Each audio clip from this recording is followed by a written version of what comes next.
ವಿಜಯನಗರ ಜಿಲ್ಲೆಯ ಹೊಸಪೇಟೆ ನಗರಸಭೆ ಮುಂಭಾಗದಲ್ಲಿರುವ ಶಿಥಿಲಗೊಂಡಿರುವ ಮಳಿಗೆಗಳನ್ನ ನಗರಸಭೆ ಅಧಿಕಾರಿಗಳು ಇಂದು ತೆರವುಗೊಳಿಸಿದ್ರು. ಹಲವಾರು ವರ್ಷಗಳಿಂದ ದುರಸ್ತಿಗೊಳಿಸದೆ ಶಿಥಿಲಾವಸ್ಥೆಯಲ್ಲಿದ್ದ ತಲುಪಿದ ಈ ಮಳಿಗೆಗಳನ್ನ ತೆರವುಗೊಳಿಸುವಂತೆ ಈ ಹಿಂದೆ ನೋಟಿಸ್ ನೀಡಲಾಗಿತ್ತು. ಅಲ್ಲದೆ ಮಳಿಗೆ ತೆರವುಗೊಳಿಸಲು ಕಾಲಾವಕಾಶ ನೀಡಲಾಗಿತ್ತು. ನಗರಸಭೆ ಆವರಣದಲ್ಲಿರುವ ಈ ಮಳಿಗೆಗಳು ಬಹಳಷ್ಟು ಹಳೆಯದಾಗಿದ್ದು ದುರಸ್ತಿ ಕಾಣದೆ ಅಪಾಯದ ಸ್ಥಿತಿಗೆ ತಲುಪಿದ್ವು. ಈ ಹಿನ್ನೆಲೆಯಲ್ಲಿ ಯಾವುದೇ ಅನಾಹುತ ಸಂಭವಿಸುವುದನ್ನ ತಪ್ಪಿಸಲು ಹಾಗೂ ಸಾರ್ವಜನಿಕರ ಹಿತದೃಷ್ಟಿಯಿಂದ ತೆರವು ಕಾರ್ಯಾಚರಣೆ ನಡೆಸಲಾಗಿದೆ ಎಂದು ಅಧಿಕಾರಿಗಳು ತಿಳಿಸಿದ್ದಾರೆ. ತೆರವು ಕಾರ್ಯಾಚರಣೆಗಾಗಿ ಜೆಸಿಬಿ ಸೇರಿದಂತೆ ಇನ್ನಿತರ ಯಂತ್ರಗಳನ್ನ ಬಳಸಿಕೊಳ್ಳಲಾಗಿತ್ತು. ನಗರಸಭೆಯು ಈ ಹಿಂದೆ ನೀಡಿದ್ದ ನೋಟಿಸ್ನ ಮೇರೆಗೆ ಕೆಲವು ಮಳಿಗೆಗಳು ಮಾಲೀಕರು ಸ್ವಯಂ ಪ್ರೇರಿತರಾಗಿ ಮಳಿಗೆಗಳನ್ನ ತೆರವುಗೊಳಿಸಿದ್ರು. ಆದ್ರೆ ಇನ್ನು ಕೆಲವು ಮಳಿಗೆಗಳು ಹಾಗೆ ಉಳಿದಿದ್ವು. ಅವುಗಳನ್ನ ಇಂದು ಅಧಿಕಾರಿಗಳು ತೆರವುಗೊಳಿಸಿದ್ರು. ತೆರವು ಕಾರ್ಯಾಚರಣೆಯನ್ನ ಶಾಂತಿಯುತವಾಗಿ ನಡೆಸಲಾಯಿತು ಎಂದು ತಿಳಿದು ಬಂದಿದೆ. ಈ ಕುರಿತು ಪ್ರತಿಕ್ರಿಯಿಸಿದ ನಗರಸಭೆ ಅಧಿಕಾರಿಗಳು, ನಾವು ಮೊದಲು ನೋಟಿಸ್ ನೀಡಿದ್ವು ಮತ್ತೆ ಸಮಯ ಕೂಡ ನೀಡಿದ್ವು. ಕೆಲವು ವ್ಯಾಪಾರಿಗಳು ಸ್ವಯಂ ಪ್ರೇರಿತರಾಗಿ ಅಂಗಡಿಯನ್ನ ಖಾಲಿ ಮಾಡಿದ್ರೆ ಇನ್ನೂ ಉಳಿದ ಅಂಗಡಿಗಳನ್ನ ಇಂದು ತೆರವುಗೊಳಿಸಿದ್ದೇವೆ. ಸಾರ್ವಜನಿಕರ ಸುರಕ್ಷತೆ ನಮ್ಮ ಆದ್ಯತೆಯಾಗಿದೆ ಎಂದು ತಿಳಿಸಿದ್ದಾರೆ. ತೆರವುಗೊಳಿಸಿದ ಸ್ಥಳದಲ್ಲೇ ಹೊಸ ಯೋಜನೆಗಳನ್ನ ರೂಪಿಸುವ ಕುರಿತು ಶೀಘ್ರದಲ್ಲಿಯೇ ನಿರ್ಧಾರ ಕೈಗೊಳ್ಳಲಾಗುವುದು ಎಂದು ತಿಳಿಸಿದ್ದಾರೆ.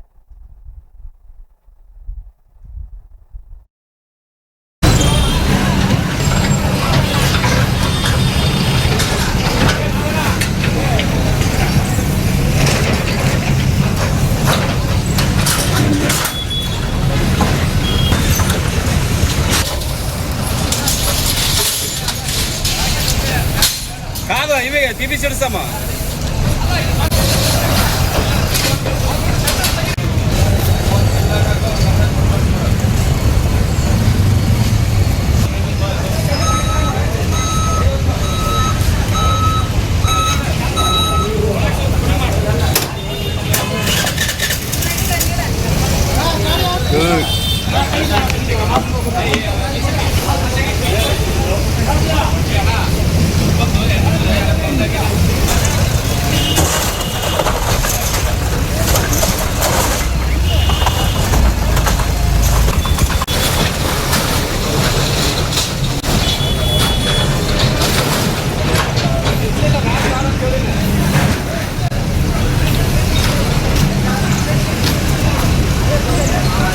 Masa!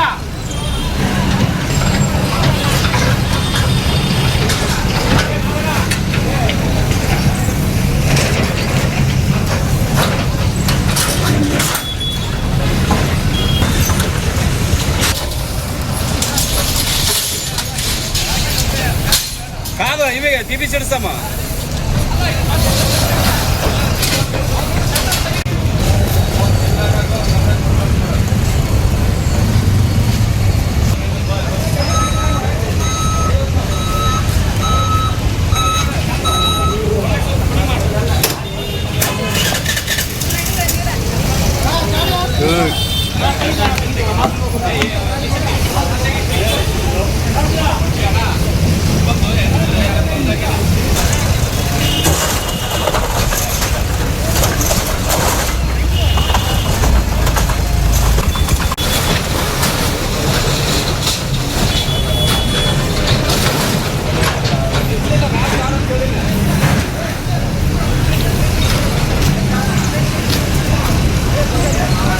Masa!